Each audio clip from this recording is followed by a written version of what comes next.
اس کی باتیں میرے دماغ میں بیٹھ رہی تھیں، مگر میری مایوسی میری محنت پر حاوی ہو رہی تھی۔ اس آدمی نے مجھے بتایا کہ میں پچھلے کئی روز سے تمہیں دیکھ رہا ہوں، آج رہ نہیں پایا تو مجبوراً تمہیں سمجھانے کے لیے تمہارے پاس چلا آیا۔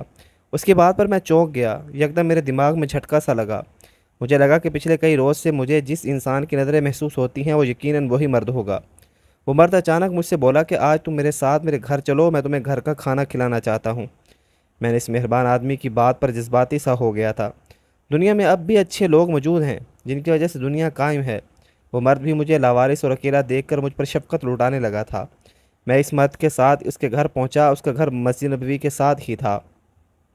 اس کے گھر میں میرا بہت اچھا استقبال ہوا تھا۔ مجھے اندازہ ہوا کہ عربی لوگ بہت زیادہ مہمان نواز ہوتے ہیں۔ اس مہربان مرد کی بیوی اور 2 بیٹے بھی مجھے بہت اچھے سے ملے تھے۔ ان کے گھر بہترین کھانا کھاتے ہی مجھے نیند ستانے لگی تھی۔ میں بار بار جمائیاں لیتا واپس جانے کے لیے پر تول رہا تھا، اور اس نیک آدمی کے بیٹے مجھ سے باتیں کرنے میں مصروف۔ تھک کر میں نے اپنی بند ہوتی آنکھوں کو بمشکل کھول کر ان سے درخواست کی کہ اب مجھے نیند ستا رہی ہے، اس لیے میں واپس جانا چاہتا ہوں۔ میری اس بات پر وہ سب گھر والے مجھے اپنے گھر رکنے پر اصرار کرنے لگے۔ میں ان کے مہمان نوازی پر اب شرمندہ ہو رہا تھا۔ مجھے محسوس ہوا جیسے میں ان پر بوجھ بن رہا ہوں، اس لیے میں نے نرمی سے ان کی یہ آفر قبول نہ کرنے کا فیصلہ کیا۔ مگر ان سب نے بہت اپنائیت سے مجھے ایک رات کے لیے اپنے گھر روک لیا۔ رات کو انہوں نے مجھے اپنے گھر کے اوپر والے حصے میں موجود ایک چھوٹے سے کمرے میں جگہ دے دی۔ اس نہایت چھوٹے کمرے کے ساتھ کھلی چھت تھی۔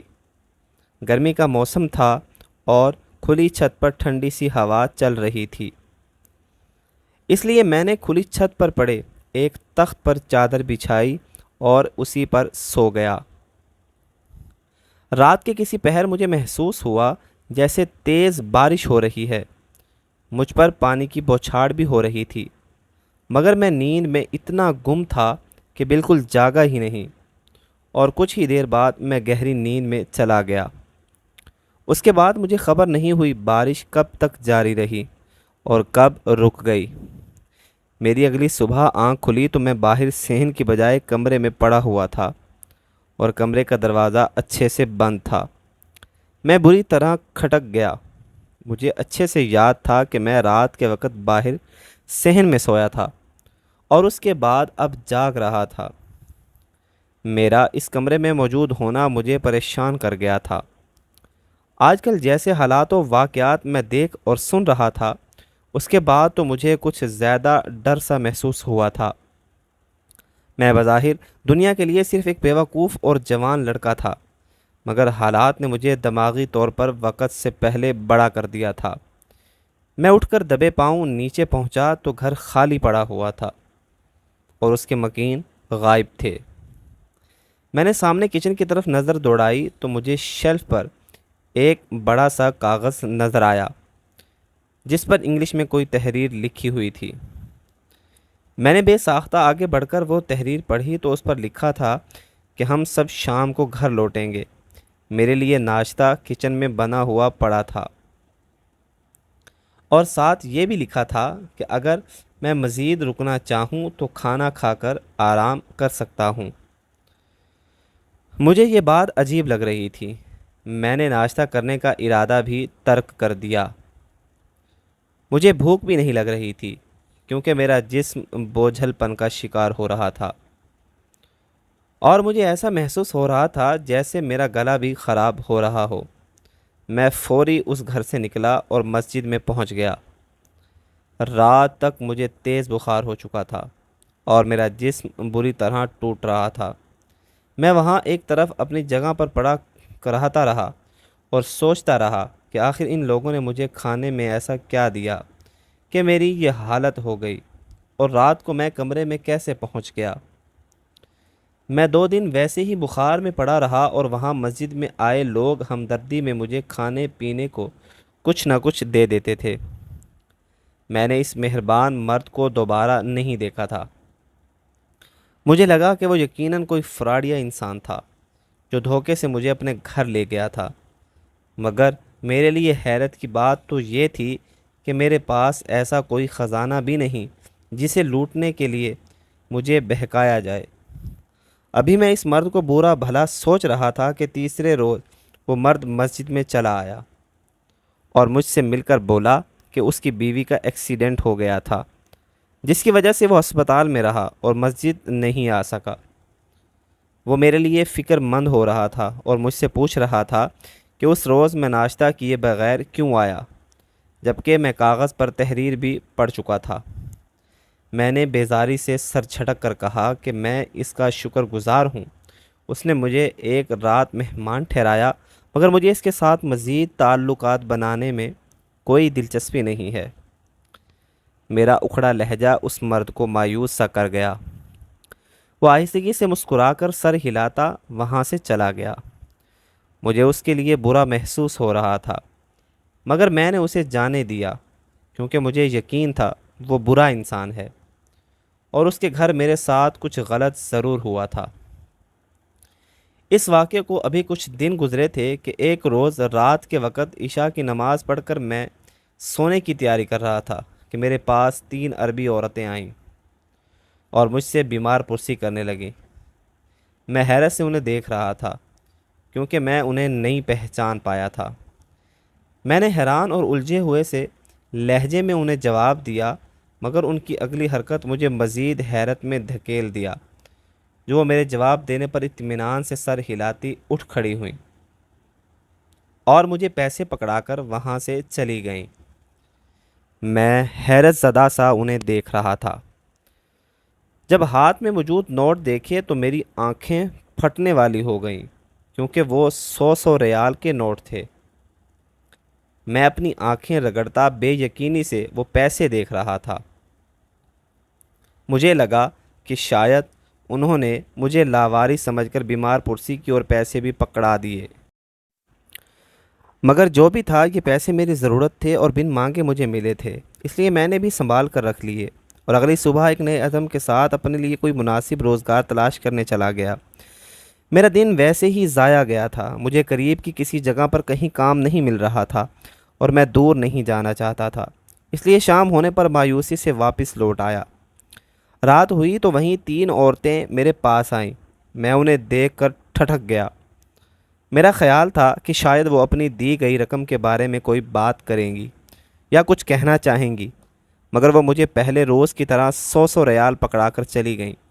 میں اب ٹھٹک گیا تھا۔ میں نے شروع سے یہ دیکھا تھا کہ اللہ کے علاوہ کوئی کسی کو بلا وجہ نہ پالتا ہے نہ کھلاتا ہے۔ ان عورتوں کا بلا وجہ مجھے پیسے دے کر جانا بھی مجھے حیرت میں مبتلا کر رہا تھا۔ یہ رقم بھی معمولی نہیں تھی کہ میں اسے بھیک ہی سمجھ لیتا۔ پہلے تو میں یہ سوچ سوچ کر پریشان ہوتا رہا، پھر اسے اللہ کی مدد مان کر خوش ہو گیا۔ یہ سلسلہ پھر ان دونوں دنوں پر ہی نہیں رکا، بلکہ ایسا لگاتار روزانہ ہونے لگا۔ وہ عورتیں رات کو آتی اور مجھے 100 ریال پکڑا کر وہاں سے چلی جاتی تھیں۔ میں نے بہانے سے مسجد میں ہر وقت موجود رہنے والے ارد گرد کے لوگوں سے ان عورتوں کے بارے میں پوچھا تو انہوں نے جو جواب دیا وہ میرے رونگٹے کھڑے کر گیا تھا۔ میں بہکلایا ہوا سا ہر ایک سے پوچھنے لگا، مگر مجھے سب ایک ہی جواب ملا تھا جو میرے وجود میں خوف بھر کر رکھ گیا تھا۔ اگلے روز میں نے ان عورتوں کے آنے سے پہلے خود کو مسجد کے چھپے ہوئے حصے میں مصروف کر لیا تاکہ وہ عورتیں مجھے نہ دیکھ پائیں، کیونکہ میں ان کو منہ پر کچھ نہیں کہہ سکتا تھا۔ میں پچھلے 10-15 روز سے روزانہ ان سے پیسے لے رہا تھا اور ان پیسوں کو بھی میں بار چیک کر چکا تھا، وہ بالکل اصلی نوٹ تھے۔ میں وہ لوٹانا بھی نہیں چاہتا تھا۔ میں صفائی کے بہانے ایک طرف چھپا ہوا تھا، مگر تب جھٹکا لگا تھا جب وہ عورتیں اس چھپی ہوئی جگہ پر بھی مجھے ڈھونڈتے ہوئے آن پہنچی تھی۔ ان کے سامنے آنے پر میں اتنا خوف زدہ ہوا کہ خاموشی سے اپنی جگہ جم کر کھڑا ہو گیا۔ ان عورتوں نے مجھے پیسے پکڑائے اور وہاں سے چل پڑیں۔ میں پیسے لے کر وہیں سر پکڑ کر بیٹھا تھا۔ مجھے یقین ہو گیا کہ واقعی مجھے یہ رقم خام خواہ نہیں دی جا رہی تھی۔ میں یقیناً کسی بڑی مشکل کا شکار ہونے والا تھا اور میں اس سے پہلے ہی کہیں چھپ جانا چاہتا تھا، مگر میں ایسا نہیں کر پا رہا تھا۔ اس سب کے باوجود میرے اندر ان پیسوں کا لالچ پیدا ہو رہا تھا۔ میں نے ایک بڑا وقت در بدری جھیلی تھی۔ میں اپنے وطن میں بے روزگاری کا شکار رہا تھا اور اتنے دور سے سفر کر کے آنے کے بعد بھی میری بدنصیبی پر کوئی فرق نہیں پڑا تھا۔ ایسے میں مجھے خام خواہ روزانہ کوئی اتنی بڑی رقم پکڑانے لگے تو فطری طور پر میرا لالچی ہونا برحق تھا۔ میری جگہ کوئی بھی ہوتا تو یہی کرتا۔ میں نے اس رقم کا ایک بڑا حصہ اپنی ماں کو بھیج دیا اور فون کر کے ان کی خیر خیریت دریافت کی تو وہ خوش سے نہال ہو رہی تھی اور بولی، کہ ایسے ہی محنت کرتے رہو، اللہ تمہیں جلد کامیابی دے گا۔ میں اپنی ماں کی دعاؤں پر مایوس سا ہو گیا تھا۔ میں انہیں کیا بتاتا کہ میں اب بھی کوئی کام ڈھونڈ نہیں پا رہا تھا، بلکہ اپنی ماں کی خوشی اور دعاؤں نے مجھے بوجھل سا کر دیا تھا۔ اس دوران مسجد میں مجھے وہی مرد بھی نظر آتا رہا جو مجھے اپنے گھر لے گیا تھا۔ میں نے کئی مرتبہ محسوس کیا جیسے وہ مجھے دیکھتا رہتا ہے اور میرا جائزہ لیتا رہتا ہے۔ میں اسے نظر انداز کیے جا رہا تھا۔ ایک روز وہ مجھے ملا اور بولا کہ میں تم سے ضروری بات کرنا چاہتا ہوں، بات تمہارے روزگار کے متعلق ہے۔ وہ میرے لیے کوئی نوکری تلاش کر چکا تھا۔ میں نے سنا تو صاف انکار کر دیا۔ اللہ جانتا تھا کہ میرے دل میں صرف یہی خوف تھا کہ میں اس مرد کے ہاتھوں کھلونا نہ بن جاؤں یا میرے ساتھ وہ کچھ غلط نہ کر ڈالے۔ جبکہ دوسری جانب میں ڈرنے کے باوجود خود انجان عورتوں سے روزانہ پیسے وصول کیے جا رہا تھا۔ لالچ اور غربت ایسی چیز ہے جو اچھے بھلے انسان کو بھی بے وقوفیوں پر اکساتی ہے۔ پھر میں تو ایک مجبور اور لاچار سا لڑکا تھا جسے اپنی ماں کے لیے پیسے چاہیے تھے۔ میں نے اپنے دل کو مطمئن کرنے کے لیے مسجد میں عبادت کے ساتھ ساتھ کام کرنا شروع کر دیا۔ وہاں کی صفائی ستھرائی اور نمازیوں کو پانی پلانا وغیرہ ایسے کام کر کے میں خود کو تسلی دینے لگا کہ ان عورتوں سے ملنے والا پیسہ میری اس محنت کا صلہ ہے۔ مگر ایک روز وہ عورتیں میرے پاس آئیں تو میرے ساتھ کچھ نمازی بیٹھے ہوئے تھے۔ وہ جھجک کر دور رک گئیں اور میں بے اختیار سا اٹھ کر ان کے پاس پہنچ گیا۔ ان عورتوں نے مجھے پیسے دیے اور چلی گئیں۔ میں پیسے گننے میں مصروف ہو گیا۔ ان نمازیوں نے میری طرف دیکھ کر حیرت کا اظہار کرتے ہوئے جو جملے بولے وہ مجھے جی جان سے لرزا کر رکھ گئے تھے۔ میں نے وہ پیسے اپنی جیب میں چھپا کر رکھے اور خاموشی سے اپنی جگہ پر جا کر بیٹھ گیا۔ جب اتنے زیادہ لوگوں سے ان عربی عورتوں کے بارے میں ایک جیسے جملے سنے تو میں نے سوچ لیا کہ میں ان عورتوں کی حقیقت جان کر رہوں گا۔ میں نہیں جانتا تھا ان کی حقیقت میرے اعصاب کو ایسا جھٹکا پہنچانے والی تھی کہ میں کئی روز تک سنبھل نہیں پایا تھا۔ اگلے روز شام ڈھلتے ہی وہ عربی عورتیں میرے پاس پہنچی اور معمول کے مطابق انہوں نے بنا کچھ کہے پیسے پکڑائے تو میں وہ پیسے اپنے پاس چھپا کر رکھتا۔ ان کے اٹھ کے جانے کے بعد خود بھی اٹھ کھڑا ہوا۔ میں نے ذرا رک کر ان کے دور جانے کا انتظار کیا تاکہ وہ میرا پیچھا کرنے کی حرکت کو محسوس نہ کر لیں۔ وہ عورتیں مسجد سے نکل کر ایک سمت تیزی سے چلنے لگیں۔ میں بھی کچھ فاصلہ رکھ کر ان کا پیچھا کرنے لگا۔ وہ تینوں کسی سنسان جگہ کی طرف بڑھ رہی تھیں۔ میں یہ دیکھ کر ٹھٹک گیا تھا، مگر میں ہر صورت ان کی حقیقت جان لینا چاہتا تھا، اس لیے بدستور ان کے پیچھے جانے لگا۔ وہ عورتیں کچھ جھاڑیوں نما جگہ سے دوسری طرف مڑ گئی تھیں۔ میں بھی پیچھے چلتے ہوئے جب جھاڑیوں کے پاس پہنچا تو وہ تینوں غائب ہو چکی تھیں۔ وہ مجھے بالکل نظر نہیں آ رہی تھی۔ میں ان کو تلاش کرتا رہا مگر وہ تلاش بے فائدہ رہی تھی۔ فاصلہ زیادہ ہونے کی وجہ سے میں ان کے پیچھے لیٹ پہنچا تھا اور وہ کہیں کھو گئی تھیں۔ میں اس روز تو مایوس سا لوٹ آیا، مگر اگلے روز وہ عورتیں ویسی ہی میرے پاس آئیں تو میں نے پھر سے ان کا پیچھا کیا اور اس بار فاصلہ کم رکھا تاکہ میں ان کی سچائی جان سکوں۔ وہ ویسے ہی تیز رفتاری سے آگے بڑھتی چلی جا رہی تھی۔ میں بھی ان کے پیچھے چلتا رہا اور جب وہی جھاڑیاں آئیں تو ان کی جھاڑیوں سے مڑتے ہی میں نے پھرتی سے وہاں جا کر دیکھا اور جو منظر میری آنکھوں کے سامنے آیا وہ میرے ہوش اڑا گیا تھا۔ میں پھٹی پھٹی آنکھوں سے سامنے دیکھ رہا تھا اور میرا پورا وجود خوف سے تر ہوتا جا رہا تھا۔ یکدم میں ہوش میں آیا اور بھاگتے ہوئے واپسی کے لیے قدم بڑھائے۔ مسجد میں پہنچتے ہی میری حالت بری ہو گئی تھی اور میں اپنی مخصوص جگہ پر گرتے ہی اپنی بے ترتیب سانسیں برابر کرنے لگا تھا۔ اگلی صبح مجھے خوف سے شدید بخار ہو چکا تھا۔ شام کے وقت اپنی جگہ پر نڈھال بیٹھے ہوئے میں شدت سے دعا کر رہا تھا کہ وہ عورتیں میرے پاس نہ آئیں۔ میں ان سے اتنا پیسہ لے چکا تھا کہ ان کو روکنا بھی مشکل ہو گیا تھا اور اب ان کا آنا اور مجھے ان سے ملنے مجھے خوف میں مبتلا کر رہا تھا۔ میں اپنی ماں کا اکلوتا وارث تھا، میں خود کو کسی مشکل میں نہیں پھنسا سکتا تھا، مگر میری دعائیں ناکام رہیں اور وہ عربی عورتیں میرے پاس آ گئیں۔ وہ مجھے پیسے دے کر جانے لگیں تو میں ہمت کر کے ان کے پیچھے چل پڑا۔ وہ مسجد سے کچھ دور گئی تھی کہ میں نے انہیں پکار کر روکا اور کپ کپاتے ہوئے ان کے پاس پہنچا۔ میں نے ان سے درخواست کی کہ وہ میرے پاس نہ آئیں، نہ ہی میری مدد کریں۔ میں اب ان سے مزید مدد نہیں لے سکتا تھا۔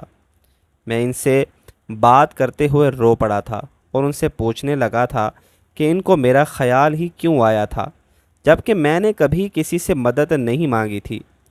میرے خود پر وہ تینوں خاموشی سے کچھ دیر مجھے دیکھتی رہیں اور پھر مجھے بتانے لگیں کہ کب اور کیسے انہوں نے مجھے دیکھا تھا اور مدد کرنے کا سوچا تھا۔ میں حیرت زدہ سا ان کی بات سن رہا تھا۔ وہ ساری بات کر کے مجھے خدا حافظ بول کر میری آنکھوں کے سامنے ہی ہوا میں تحلیل ہو گئیں۔ پہلی بار یہ منظر مجھے خطرناک محسوس نہیں ہوا تھا۔ وہ تینوں عورتیں جن زادیاں تھیں اور مجھے اس بات پر اب تک یقین نہیں آ رہا تھا۔ کوئی بھی ہوتا تو یقین نہ کرتا، مگر میں اپنی آنکھوں کے سامنے وہ سب دیکھ چکا تھا، جس کے بعد میرے لیے یقین کرنا ضروری ہو گیا تھا۔ ان تینوں نے مجھے بتایا کہ انہوں نے پہلی بار مجھے مسجد نبوی میں عبادت کرتے ہوئے دیکھا تھا۔ میں ہر وقت عبادت کرتے ہوئے رو رو کر اللہ سے فریاد کرتا تھا اور اپنے لیے پیسہ مانگتا تھا تاکہ میں اپنی ماں کے لیے کچھ کر سکوں۔ انہوں نے مجھے کچھ روز مسلسل روتے اور تنہا سوتے ہوئے دیکھا تھا، تو انہوں نے مجھ پر ترس آیا۔ مجھے ان کے بتانے پر پتہ چلا کہ مجھے جو نظریں خود پر ہر وقت محسوس ہوتی تھیں وہ ان جن زادیوں کی ہی تھیں۔ وہ خاموشی سے مجھے دیکھتی رہتی تھی۔ مجھے وہ نیک آدمی اپنے ساتھ لے گیا تو وہ وہاں بھی پہنچ گئی تھی۔ اچھی خوراک کے بعد تھکن کی وجہ سے مجھے گہری نیند آ گئی اور رات کے وقت تیز بارش ہونے پر بھی میں نہیں جاگا، جبکہ بارش میں مجھے شدید ٹھنڈ لگ رہی تھی۔ ان تینوں نے مجھے گھسیٹ کر کمرے میں پہنچایا اور کمرے کا دروازہ بند کر دیا تاکہ گرمائش سے مجھے سکون ملے۔ میں ان کی مدد سے انجان ان گھر والوں کو غلط سمجھتا رہا اور مسجد لوٹ آیا۔ میری بے روزگاری جب قائم رہی تو ان جن زادیوں نے میری مدد کرنے کا سوچا اور روزانہ آ کر مجھے 100 ریال دینے لگیں۔ میں نے جب ان کے بارے میں ارد گرد والوں سے پوچھا تو سب حیران ہو کر بولے کہ مسجد میں انہوں نے ایسی کوئی عورت نہیں دیکھی تھی جو میرے پاس آئی ہو۔ یہ بات تقریباً ہر بندے نے دہرائی تھی، مگر میں یقین نہیں کر پایا تھا کہ وہ عورتیں صرف مجھے نظر آتی ہیں۔ انہوں نے جب مجھے نمازیوں سے الگ بلوا کر پیسے دیے تو تب بھی ایسا ہی ہوا تھا۔ نمازیوں کو وہ عورتیں نظر نہیں آئیں، مگر پیسے نظر آ گئے تھے۔ میں ڈر گیا تھا۔ میں نے ان کا پیچھا کیا تو وہ غائب ہو گئیں۔ اگلے روز میں گیا تو وہ میرے سامنے ہوا میں تحلیل ہوئی تھی اور یہ بات مجھے ڈر سے بیمار کر گئی تھی۔ اس روز کے بعد وہ جن زادیاں کبھی میرے سامنے نہیں آئی تھی۔ میں نے اس نیک مرد سے اپنے رویے کی معافی مانگی اور اسے سب بتایا تو اس نے مجھے معاف کر دیا اور مجھے نوکری ڈھونڈ دی۔ میرا یقین آج تک اس مرد اور میری ماں کے علاوہ کسی نے نہیں کیا۔